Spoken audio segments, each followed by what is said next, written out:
অনেক স্বাদের অনেক মজার নারিকেলের নাড়ু। সেটা হতে পারে চিনি দেওয়া অথবা গুড় দেওয়া।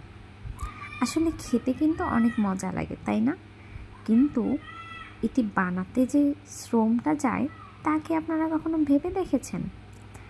একটা গাছ থেকে নারিকেল পাড়া থেকে শুরু করে সেই নারিকেলটা দোকান থেকে কিনে নিয়ে আসা, এর জন্য চিনি নিয়ে আসা, সবচেয়ে কঠিন হচ্ছে নারিকেল কোড়ানোটা। যেমন গাছ থেকে পাড়া এবং নারিকেল কোড়ানো, এই দুটো তো অনেক সময় যায় এবং কিছু কিছু সময় তো দেখা যায় নারিকেল কোড়াতে গিয়ে হাতের অনেক জায়গা ছিলেও যায়।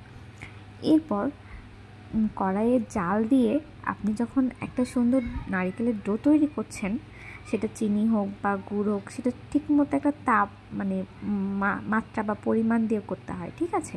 এই তাকটা বুঝতে হয় এবং সেই গরম নারিকেলগুলোকে যখন আপনি হাতে নিচ্ছেন সামান্য একটু সরিষার তেল দিয়ে, এবং গরমটাই আপনি গোল গোল করতে হবে, ঠান্ডা হয়ে গেলে কিন্তু পারবেন না। এই তাপটা সহ্য করেও কিন্তু করতে হয়। তো একজন মা যখন এভাবে নারিকেলের নাড়ুটা বানায়, তখন এটা স্বাদ হবে না, এটা আসলে বলাই যায় না। এটা আসলে বৃথা প্রশ্ন, তাই না?